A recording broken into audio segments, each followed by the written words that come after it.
Monkeys, rhinos, sharks.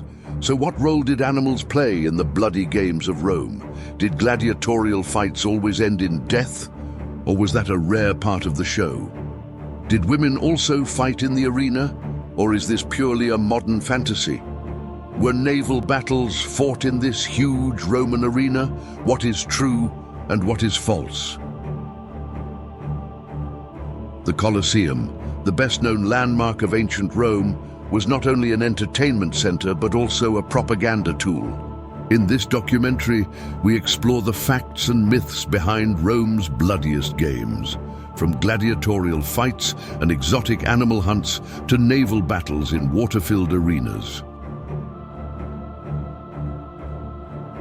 Drawing on both the writings of historians of the time and modern archaeological findings, we will embark on a journey into the fascinating yet dark world of Rome. But this story is not only about the Colosseum, but also about the society and political structure of the Roman Empire and human nature's passion for violence and entertainment. If you are ready, we return to a time of screams and applause echoing inside these stone walls. And here we go, to illuminate the forgotten secrets of the Colosseum. Towering like a crown, in the heart of ancient Rome, the Colosseum was much more than a stage for blood and spectacle. It was a symbol of power, a stage for propaganda, and a reminder of Rome's ability to control the world. Were the games as chaotic and barbaric as they seemed, or was there order behind the carnage? The story of the origin of gladiatorial fights is actually very different from what we might imagine. Today, known as a violent form of entertainment, these fights began as simple and modest rituals held in honor of a deceased noble. The purpose was not to entertain spectators, but to serve as a kind of religious offering. Moreover, these fights were not staged for large public crowds, but took place in front of small groups of nobles. However, back then, just like today, there were businessmen who saw gladiators as a way to make money. It wasn't hard to imagine how much profit could come from two rival warriors battling in front of a crowd in an arena.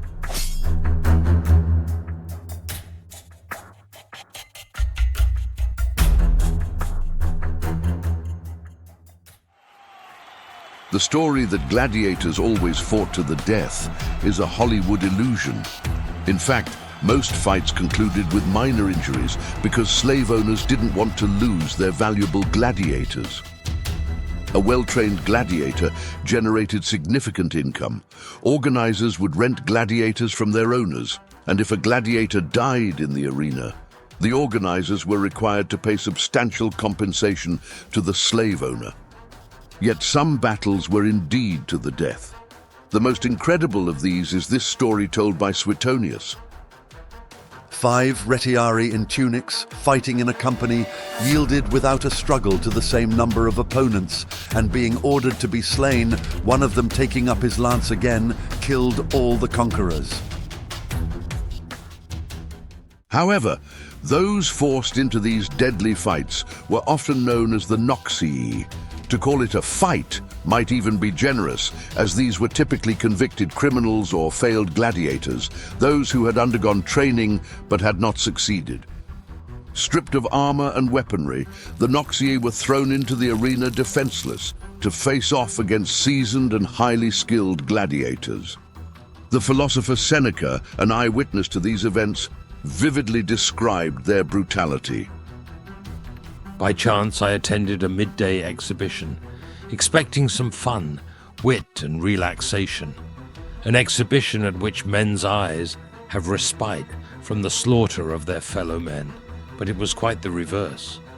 The previous combats were the essence of compassion, but now all the trifling is put aside, and it is pure murder. The men have no defensive armor. They are exposed to blows at all points, and no one ever strikes in vain.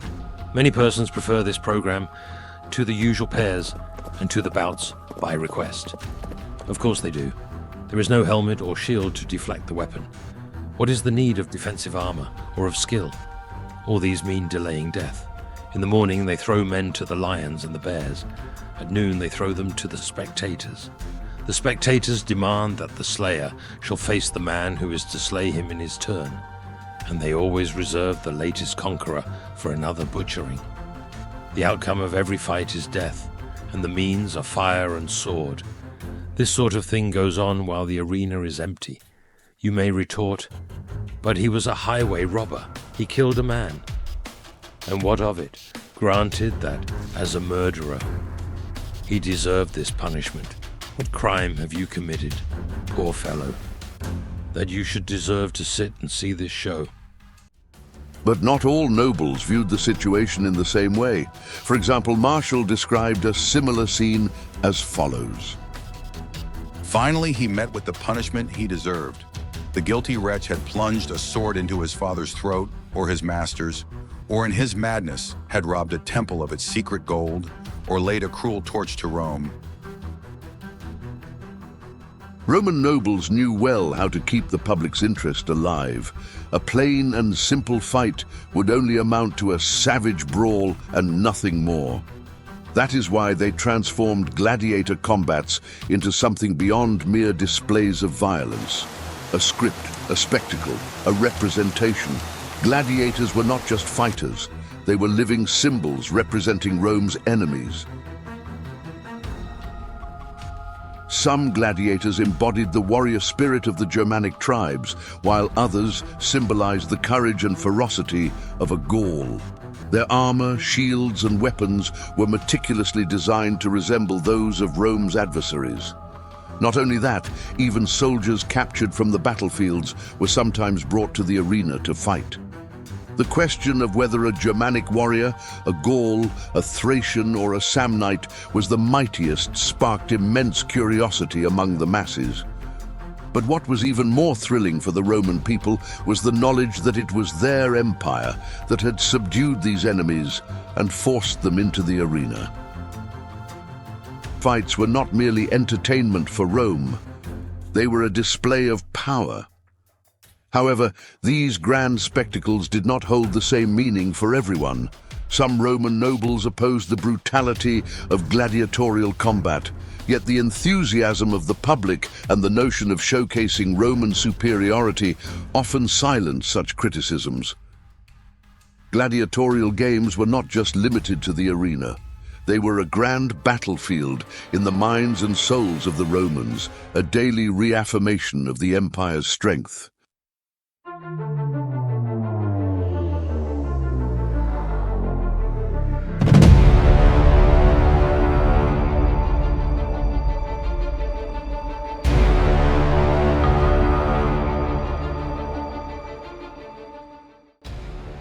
The gladiator classes in ancient Rome were diverse, but some stood out as true icons of the arena. One of the most prominent types was the Samnite. The Samnite gladiators were modeled after the armor of Samnite soldiers from south-central Italy. A Samnite gladiator wore armor on one arm and both legs, a helmet adorned with feathers, and carried a small round shield known as a scutum. In his right hand, he wielded a short sword called a gladius. Over time, as Rome and the Samnites became allies, it became inappropriate to depict Samnites in the arena, and this gladiator type eventually faded into history.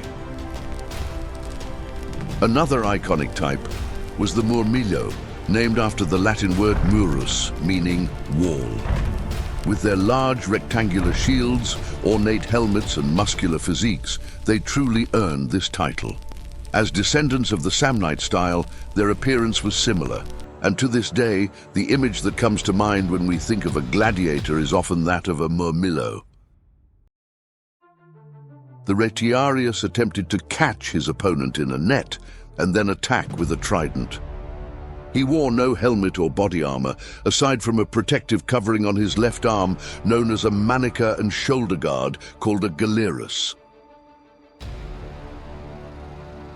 The Thrax, or Thracian gladiators, hailed from the Balkan Peninsula. They wielded a curved sword called a sika, designed not for piercing, but for slashing and wounding. This approach was strategic. By injuring rather than killing, they forced their enemies to care for the wounded, depleting their resources on the battlefield. Thracian gladiators carried a small square shield and wielded their curved blades to launch quick, angled attacks against heavily armored opponents. Thracians were among Rome's fiercest foes, with Spartacus, the leader of the largest enslaved rebellion against Rome, being the most famous Thracian of all. And Hoplomachus, a gladiator named after the Greek hoplite infantry soldiers. Equipped with a small round shield and often a long spear, Hoplomachi would skillfully lunge toward their opponents. Centuries later, their influence could still be seen in the Byzantine Empire's infantry forces, whose long spears granted them an advantage over mounted enemies. The show was so spectacular that not only the public, but even the emperors were carried away. For example, Caligula and Titus support the Thracians, while Domitian supports the Myrmidons. Honor and glory. You have often heard these words in movies and documentaries about gladiators, but this was not true. Being a gladiator was not a job of honor or glory, no matter how well you fought. All gladiators were considered infames, that is, dishonorable and equivalent in social status to prostitutes or actresses. The words of the Roman historian Cassius Dio shed light on the status of the gladiators. There was another exhibition that was at once most disgraceful and most shocking, when men and women not only of the equestrian, but even of the senatorial order appeared as performers in the orchestra, in the circus, and in the Colosseum, like those who are held in lowest esteem. Some of them played the flute and danced in pantomimes, or acted in tragedies and comedies, or sang to the lyre. They drove horses, killed wild beasts, and fought as gladiators.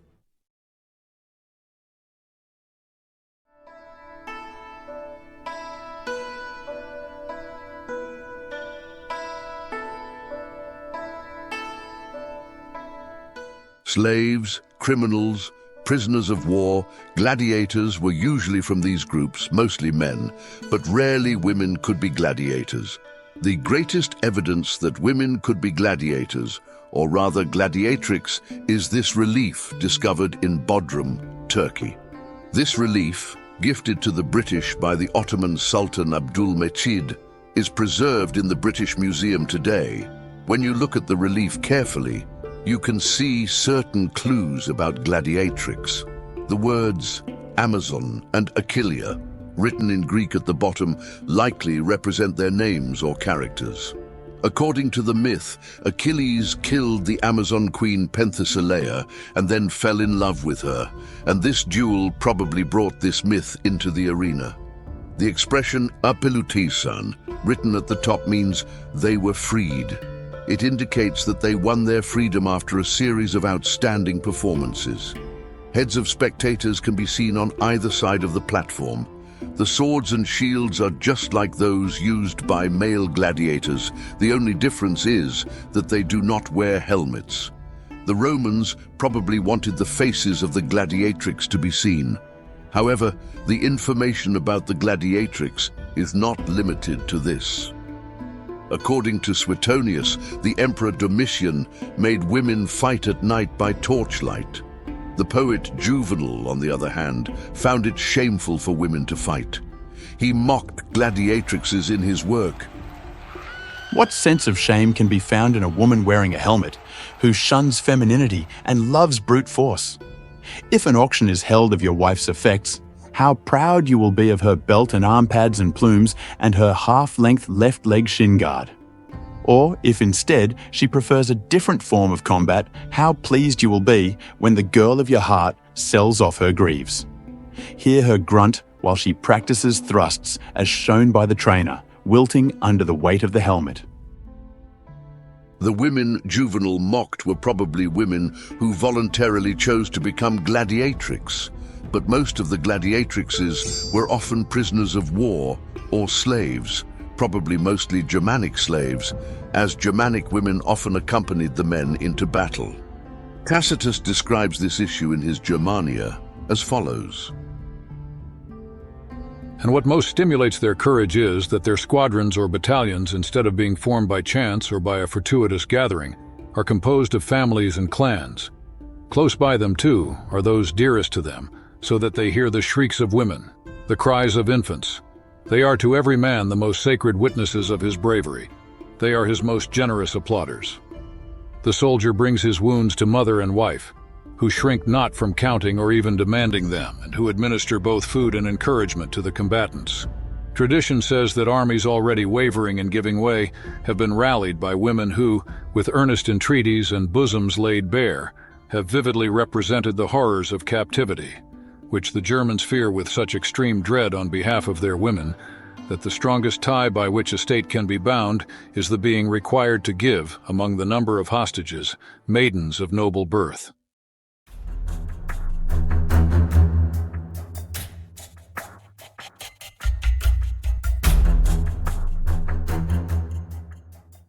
Beasts of every kind I saw. Here I saw snow-white hares and horned boars. Here I saw the elk, rare even in the forests, which produce it. Bulls too I saw, either those of heightened nape, with an unsightly hump rising from the shoulder blades, or those with shaggy mane tossed across the neck, with rugged beard covering the chin and quivering bristles upon their stiff dewlaps. Nor was it my lot only to see monsters of the forest. Seals also I beheld, with bears pitted against them, and the unshapely herd by the hippopotamuses, bred in that river whose waters, with spring-like renewal, irrigate the crops upon its banks. Oh, how we quaked, whenever we saw the arena part asunder, and its soil upturned, and beasts plunged out from the chasm, cleft in the earth. Yet often from those same rifts the strawberry trees sprang amid a sudden fountain of saffron. Calpurnius Siculus describes the animals he saw in the arena in this way. Almost all kinds of animals were seen in the Roman arenas. There is no need to list them one by one. Just think of the map of Rome and think of the points that the Romans could reach beyond that map. All the animal species in all these geographies were displayed in the arena. However, not every gladiator fought with these animals. Fighting with animals was a separate skill. So these gladiators were divided into two, bestiarii and venatores. In fact, it would not be right to call the bestiarii gladiators. They were generally prisoners of war, criminals, or Christians. They often did not know how to defend themselves against these wild animals or were deprived of the equipment to defend themselves. In his epistles, Seneca describes a German prisoner who chose this terrible solution rather than face a wild beast.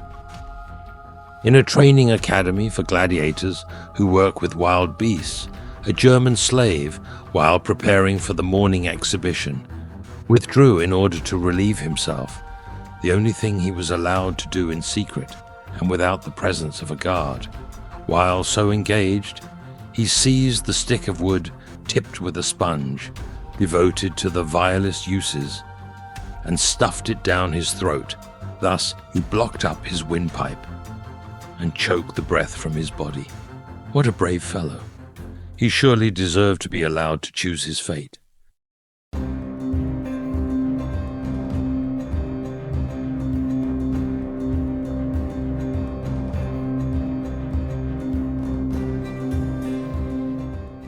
Wars, the pinnacle of human ingenuity and engineering, a terrifying arena where we encounter technologies we didn't even know we had.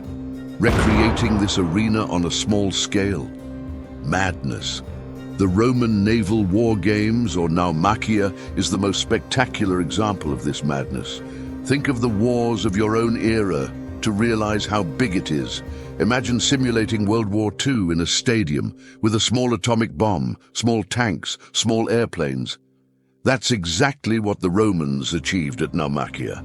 They combined the wars of their era with the most magnificent examples of engineering of the era and organized these games.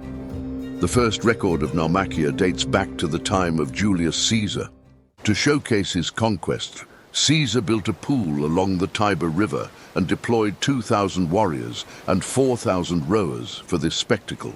The people were so eager to see this miniature war that they caused a stampede. Then Emperor Nero took games to the next level, built a wooden amphitheater, filled this amphitheater with water and placed various animals such as seals, fish, hippos in that water. There is also a claim that the Colosseum was flooded for Naumachia, but historians have yet to reach a consensus.